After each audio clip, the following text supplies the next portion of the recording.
दोस्तों नमस्कार। अपनी अपनी चैनल में आपका स्वागत है। और मैं आपको आज माँ भगवती के दुर्गा कवच के बारे में बता रहा हूँ। इसका पाठ आप पवित्र होकर स्नान आदि से पवित्र होकर शुद्ध कपड़े पहनकर प्रतिदिन आप इसका नियम पूर्वक पाठ करते हैं तो आपके जो भी नेगेटिव ऊर्जा है, बुरी शक्तियाँ हैं, दुष्प्रभाव है, वो सब आपसे दूर रहते हैं और आपका तेज ऑरा जो आपका ऑरा रहता है वो बहुत प्रबल होता है, मजबूत होता है।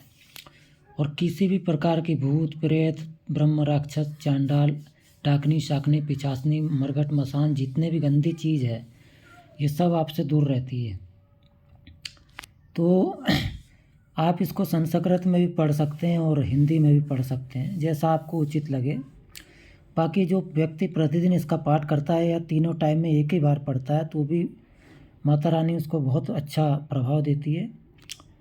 और ये जो कवच का पाठ करके अगर आप यात्रा भी करते हैं तो यात्रा बहुत बढ़िया भी निकलती है, अच्छी भी निकलती है और निर्विघ्न निकलती है। और जहाँ भी आप कार्य के लिए जाते हो, जैसे कहीं विदेश में जाना हो, कहीं पे भी जाना हो, तो अपने घर से पढ़कर निकले और साथ में लेकर भी निकले, तो इससे कार्य में सफलता मिलती है और धन की प्राप्ति होती है। तो मैं आज हिंदी में आपको इस कवच का पाठ बता रहा हूँ, पढ़ के ज़रूर सुने। जय माता की। अथ देव्या कवचम ओम अस श्री चंडी कवच ब्रह्मा ऋषि अनुष्टुप छंदा चामुंडा देवता अगण्य सोक्त मातृ बीजम दिग्बंध देवता स्तम स्तुत्वम श्री जगदम्बा पीर्तते सप्तति पाठकतेन जपे विनियोग। ओम चंडिका देवी नमस्कार है। मार्कंड जी ने कहा, पितामह जो इस संसार में परम गोपनीय तथा मनुष्यों की सब प्रकार से रक्षा करने वाला है और जो अब तक आपने दूसरे किसी के सामने प्रकट नहीं किया हो, ऐसा कोई साधन मुझे बताइए। ब्रह्मा जी बोले, ब्राह्मण ऐसा साधन तो एक देवी कवच ही है जो गोपनीय से भी गोपनीय, परम पवित्र तथा संपूर्ण प्राणियों का उपकार करने वाला है। महामुने उसे श्रवण करो। देवी की 9 मूर्तियाँ हैं जिन्हें 9 दुर्गा कहते हैं। उनके पृथक पृथक नाम बतलाए जाते हैं। प्रथम नाम शैलपुत्री है, दूसरी मूर्ति का नाम ब्रह्मचारिणी है, तीसरी मूर्ति का नाम चंद्रघंटा है और चौथी मूर्ति को कुष्मांडा कहते हैं। 5वीं दुर्गा का नाम स्कंद माता है। देवी के छठे रूप को कात्यायनी कहते हैं। 7वीं कालरात्रि और 8वां स्वरूप महागौरी के नाम से प्रसिद्ध है। 9वीं दुर्गा का नाम सिद्धिदात्री है। ये सब नाम सर्वज्ञ महात्मा वेद भगवान के द्वारा ही प्रतिपादित हुए हैं।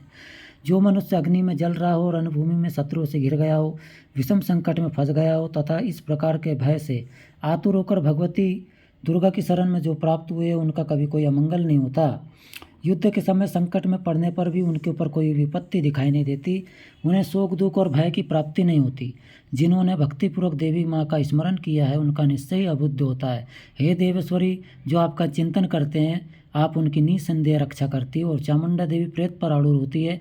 वाराही भैंसे पर सवारी करती है। ऐन्द्री का वाहन ऐरावत हाथी है। वैष्णवी देवी गरुड़ पर ही आसन जमाती है। महेश्वरी वृष पर आरूढ़ होती है। कुमारी का वाहन मयूर है। भगवान विष्णु की प्रियतमा लक्ष्मी देवी कमल के आसन पर विराजमान है और हाथों में कमल धारण किए हुए वृष पर आरूढ़ ईश्वरी देवी ने श्वेत रूप धारण कर रखा है। ब्राह्मी देवी हंस पर बैठी हुई है और सब प्रकार के आभूषणों से विभूषित है। इस प्रकार के ये सभी माताएं सब प्रकार की योग शक्ति संपन्न है।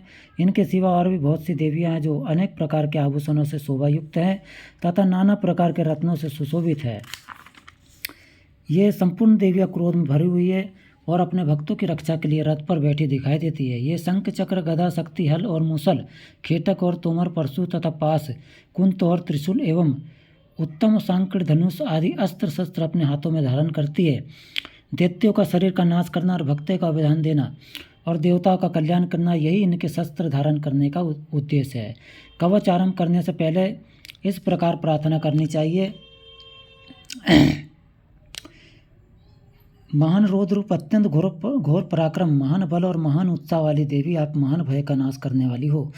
आपको नमस्कार है। आपकी ओर देखना भी कठिन है। शत्रुओं का भय बढ़ाने वाली जगदम्बिका, आप मेरी रक्षा करें। पूर्व दिशा में इंद्र शक्ति मेरी रक्षा करे। अग्नि कोण में अग्नि शक्ति, दक्षिण दिशा में वाराही तथा नेतृत्व कोण में खड़ग धारणी देवी मेरी रक्षा करे। पश्चिम दिशा में वारुणी और वायव्य कोण में मृग पर सवारी करने वाली देवी मेरी रक्षा करे। उत्तर दिशा में कुमारी और ईशान कोल में शूल धारणी देवी रक्षा करे। ब्राह्मणी आप ऊपर की ओर से मेरी रक्षा करे और वैष्णवी नीचे की ओर से मेरी रक्षा करे। इसी प्रकार शव को अपना वाहन बनाने वाली चामुंडा देवी दसों दिशाओं से मेरी रक्षा करे। जया आगे से और विजया पीछे से मेरी रक्षा करे। वाम भाग में अचिता और दक्षिण भाग में मेरी रक्षा करे। उगोतनी सिका की रक्षा करे। उमा मेरे मस्तक पर विराजमान होकर रक्षा करे। ललाट में मालाधारी रक्षा करे।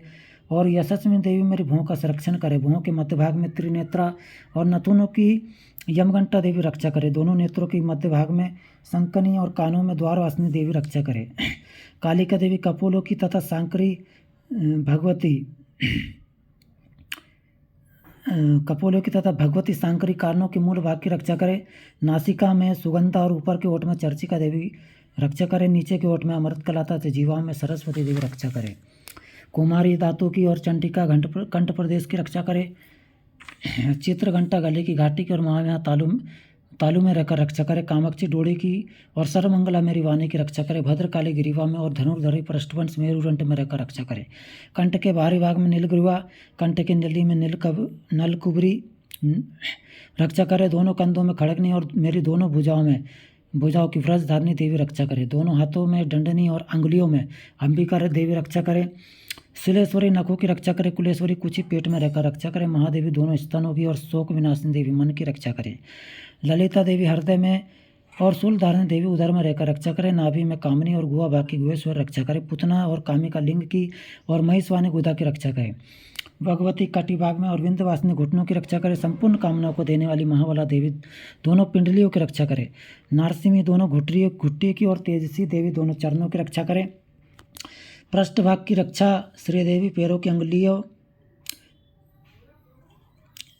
अंगुलियों और तलवासिनी पैरों के तलुओं में रहकर रक्षा करे। अपनी दाढ़ों के कारण भयंकर दिखाई देने वाली दृष्टा कराली देवी नाकों की ऊर्ध्व केशों की रक्षा करे। और रोमवलियों के छिद्रों में कोवेर और त्वचा की वागीश्वरी देवी रक्षा करे। पार्वती देवी रक्त मजा वसा मांस हड्डी और मेद की रक्षा करे। हाथों की कालरात्रि और पित्त की मुक्तेश्वरी रक्षा करे। मूलाधार आदि कमल कोश में पद्मावती देवी और कब में चूड़ामणि देवी स्थित होकर रक्षा करे। नख के तेज की ज्वालामुखी रक्षा करे। जिसका किसी भी अस्त्र से भेदन नहीं हो सकता वह अभेगा देवी शरीर की समस्त संधियों में रहकर रक्षा करे। ब्राह्मणी आप मेरे वीर की रक्षा करे। क्षत्रेश्वरी छाया की तथा धर्मधारिणी देवी मेरे अहंकार मन और बुद्धि की रक्षा करे। हाथ में व्रज धारण करने वाली व्रजस्था देवी मेरे प्राण अपान व्यान उदान और समान वायु की रक्षा करे। कल्याण से शोभित होने वाली भगवती कल्याण शोभना मेरे प्राणों की रक्षा करे। रस रूप गंध शब्द और स्पर्श इन विषयों का अनुभव करते समय योगिनी देवी रक्षा करे। तथा सद्गुण और रजोगुण और तमोगुण की रक्षा सदा नारायण देवी करे। वारही आयु की रक्षा करे। वैष्णवी धर्म की रक्षा करे। चक्रनी चक्र धारण करने वाली देवी यश कीर्ति लक्ष्मी धन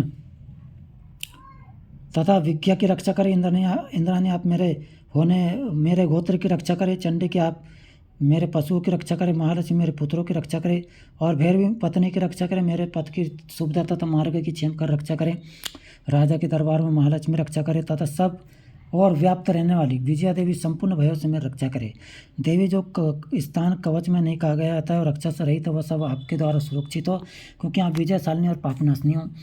यदि अपने शरीर का भला चाहे तो मनुष्य बिना कवच के कहीं भी एक पग न जाए। कवच का पाठ करके यात्रा करे। कवच के द्वारा सब ओर से सुरक्षित मनुष्य जहाँ जहाँ भी जाता है वहाँ उसे धन लाभ होता है तथा संपूर्ण कामनाओं को सिद्ध करने वाली विजय की प्राप्ति होती है। वह जिस अभिष्ट वस्तु का चिंतन करता है उसको निश्चय प्राप्त कर लेता है। वह पुरुष इस पृथ्वी पर तुलनारहित महान ऐश्वर्य का भागी होता है। कवच से सुरक्षित मनुष्य निर्भय हो जाता है। युद्ध में उसकी पराजय नहीं होती। वह तीनों लोकों में पूजनीय होता है। देवी का यह कवच देवताओं के लिए भी दुर्लभ है। जो प्रति नियम पूर्वक तीनों संध्याओं में श्रद्धा के साथ इसका पाठ करता है उसे देवी कला प्राप्त होती है। वह तीनों लोकों में कहीं भी पराजित नहीं होता। इतना ही नहीं, वह अपमृत्यु सहित 100 से भी अधिक वर्षों तक जीवित रहता है। मकड़ी, चेचक और कोड़ आदि उसकी संपूर्ण व्याधियाँ नष्ट हो जाती। कनेर, भांग, अफीम, धतूरे आदि का स्थावर विष, सांप और बिच्छू आदि के काटने से चढ़ा हुआ जंगम विष, अहिपेन और तेल के संयोग आदि से बनने वाला कृत्रिम विष, ये सभी प्रकार के विष दूर हो जाते हैं। उनका कोई असर नहीं होता। इस पृथ्वी पर मारण, मोहन आदि जितने अभिचारक प्रयोग होते हैं तथा इस प्रकार जितने मंत्र, तंत्र, यंत्र होते हैं वे सब इस कवच को हृदय में धारण कर लेने पर मनुष्य को देखते ही नष्ट हो जाते हैं। यही नहीं, पृथ्वी पर विचरने वाले ग्राम देवता, आकाशचार्य, देव विशेष, जल के संबंध में प्रकट होने वाले उपदेश मात्र सिद्ध होने वाले निम्न कोटि के देवता, अपने जन्म के साथ प्रकट होने वाले देवता, कुल देवता, माला, कंठमाला, डाकनी, शाकनी, अंतरिक्ष में विचरने वाली अत्यंत बलवती भयानक डाकना, ग्रह, भूत, पिशाच, यक्ष, गंधर्व, राक्षस, ब्रह्म, राक्षस, बेताल, कुष्मांड और भैरव आदि अनिष्टकारक देवता भी हृदय में कवच धारण कर किए रहने वाले उस मनुष्य को देखते ही भाग जाते हैं। कवचधारी पुरुष को राजा से सम्मान वृद्धि प्राप्त होती है। यह कवच मनुष्य के तेज की वृद्धि बढ़ाने वाला और उत्तम है। कवच का पाठ करने वाला पुरुष अपनी कीर्ति से विभूषित हो भूतल पर अपने सुयश के साथ साथ वृद्धि को प्राप्त होता है। जो मनुष्य कवच का पाठ करके इसके बाद सप्तशती चंडी का पाठ करता है, उसकी जब तक वन पर्वत और काननों सहित यह पृथ्वी टिकी रहती है, तब तक वह पुत्र पोत आदि संतान परंपरा बनी रहती है। फिर देह का अंत होने पर वह पुरुष भगवती महामाया के प्रसाद से उस नित्य परम पद को प्राप्त होता है, जो देवता के लिए भी दुर्लभ है। वह सुंदर दिव्य रूप धारण करता है और कल्याणमय शिव जी के साथ आनंद का फल होता है। जय माता रानी की, जय भगवती माई की। तो आपने ये कवच हिंदी में भी पढ़ सकते हो और संस्कृत में भी पढ़ सकते हो, जैसा आपको उचित लगे। इससे काला जादू जो भी खतरनाक तंत्र हुआ रहता है, 41 दिन का संकल्प लेके प्रतिदिन इसका 11 या 21 पाठ आप रोज करोगे तो काला जादू पूरा निकल जाएगा। जो भी तंत्र मंत्र भयानक नेगेटिव ऊर्जा है सब निकल जाती है। जय माता की, खुश रहिए। जय माई की।